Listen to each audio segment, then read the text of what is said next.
नमस्ते, म श्याम सुन्दर। दर्शकवृन्द, आज हामी चर्चा गर्दैछौँ राजविराज नगरपालिकाको विषयमा। देशकै पहिलो टाउन प्लानिङ सिटी हो राजविराज। भारतको गुलाबी सहर भनेर चिनिने जयपुरको नक्साको आधारमा नक्साङ्कन गरी बसाइएको व्यवस्थित सहर हो यो। यति बेला राजविराजका बासिन्दाहरू आन्दोलन गर्दै आउनुभएको छ। राजविराजको स्थापना कालदेखि नै बसोबास गर्दै आउनुभएका बासिन्दाहरू लाल पूर्जाको माग गर्दै आन्दोलनरत हुनुहुन्छ।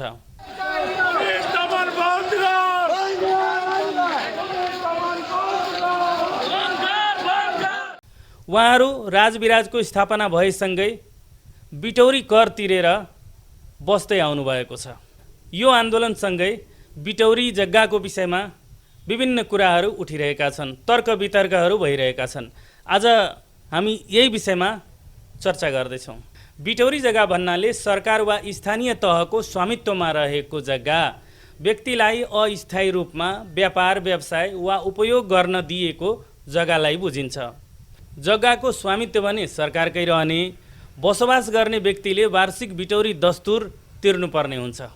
त्यो जग्गाको उपयोग उहाँहरूले गर्न पाउनुहुन्छ, तर उहाँहरूसँग चाहिँ लाल पूर्जा भने हुँदैन। सहर बजार बसाउने क्रमसँगै बिटौरीको विकास भएको हो।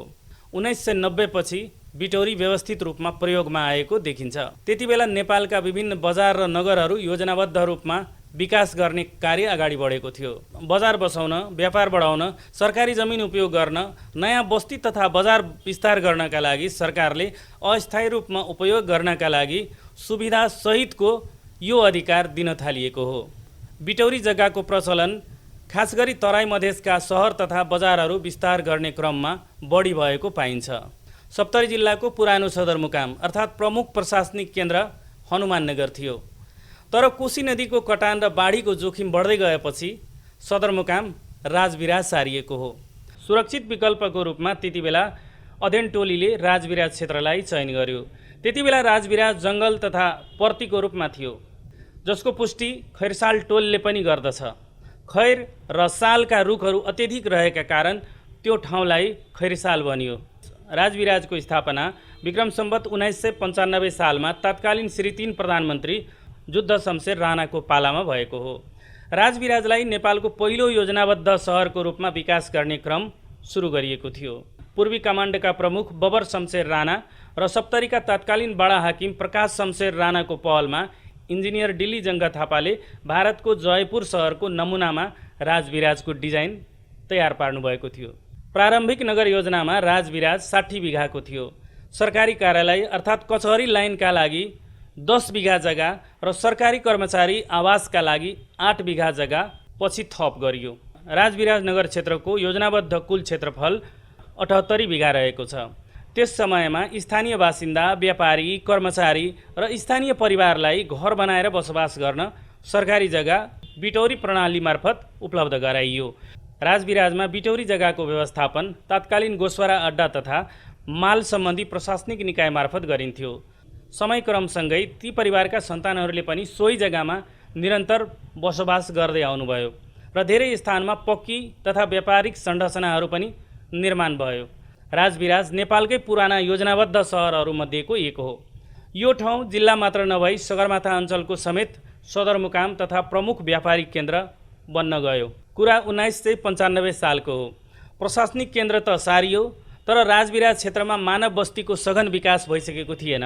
त्यति बेला बजार विस्तारका क्रममा व्यापार व्यवसाय तथा उपभोग गर्नका लागि बिटौरी जग्गा उपलब्ध गराइयो। हाल राजविराज नगर क्षेत्रमा करिब 5000 बिटौरी जग्गावाला परिवार रहेको अनुमान छ।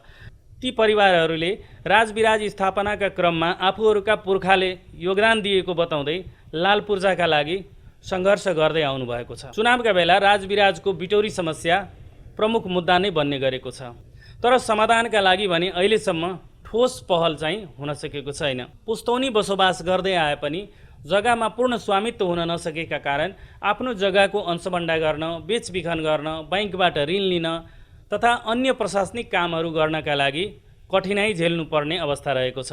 स्वामित्वको कानुनी प्रमाण नहुँदा उहाँहरूमा असुरक्षा र सन्ततिको भविष्यप्रति चिन्ता बढेर गएको छ। राजविराज विस्तारका क्रममा आउनुभएका पुर्खाहरू संसार छोडेर गइसक्नु भएको छ, अर्थात् उहाँहरू बिति पनि सक्नु भएको छ। उहाँहरूको मरण यही धरतीमा भएको छ भने सन्ततिहरू पनि यही माटोमा आफ्नो भविष्य खोजिराख्नु भएको छ। यहाँका बासिन्दाले कैयौँ पटक आगलागी, बाढी, शीतलहर, बन्द हडताल तथा सशस्त्र द्वन्द्वको मार खेप्नु भएको छ। पीडा झेल्न नसकेर कतिपय पलायन पनि हुनुभयो। तर धरतीपुत्रहरूले भोलि राम्रो होला भन्दै राजविराजकै भूमिलाई माया गरिरहनुभयो। हुन त उहाँहरूका पुर्खाले यही माटोसँग साइनो जोड्नुभयो, यही धरतीमा विलिन पनि हुनुभयो। जीवन मरणको थलोको रूपमा रहेको राजविराजको भूमिलाई प्राण जस्तै माया गर्नेहरूले आज आफू र आफ्ना भविष्यको सुनिश्चितताका लागि सङ्घर्ष गरिरहनु भएको छ। उहाँहरूकै त्याग, साहस र सङ्घर्षबाटै राजविराजको अस्तित्व कायम छ। हनुमाननगरबाट सदरमुकाम सारिएपछि योजनाबद्ध रूपमा विकास गरिएको यो सहर तराई मधेसको पहिलो तथा नेपालकै चौथो नगरपालिका बन्न सफल भएको कुरा कसैबाट लुकेको छैन। लामो समयदेखि भइरहेको भोगचलनको आधारमा जग्गाको स्वामित्व प्रदान गरी लाल पूर्जा उपलब्ध गराउन उहाँहरूले माग गरिराख्नु भएको छ। यसका लागि सरकारले स्पष्ट नीति, कार्यविधि तथा कानुनी व्यवस्था गरी वास्तविक भोगचलनकर्ताको पहिचान गरेर समस्या समाधान गर्नका लागि अगाडि बढ्नु आवश्यक छ। बिटौरी जग्गाको समस्या केवल भूमि व्यवस्थापनको विषय मात्र होइन, नागरिकको आवास अधिकार, आर्थिक सुरक्षा र सामाजिक न्यायसँग जोडिएको विषय पनि भएकोले अविलम्ब यसको दिगो र व्यावहारिक समाधान हुनै पर्छ।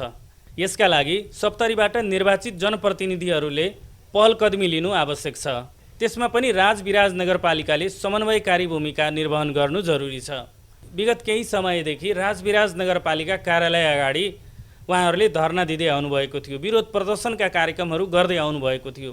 स्थानीय प्रशासनले राजविराज नगरपालिकाको कामकाज प्रभावित भएको भन्दै तालचा खुलाएका छन्, कार्यालय सुचारू गराएका छन्, आन्दोलनकारीहरूको स्थल समेत उठाएका छन्। त्यसपछि आक्रोशित बनेका राजविराजका बासिन्दाहरू विभिन्न सङ्घर्षका कार्यक्रमहरू गर्दै आउनुभएको छ। बजार बन्द गराउनेदेखि लिएर अर्धनग्न प्रदर्शन, झाडु प्रदर्शन, सिटी प्रदर्शन लगायतका थुप्रै कार्यक्रमहरू गर्दै आउनुभएको छ।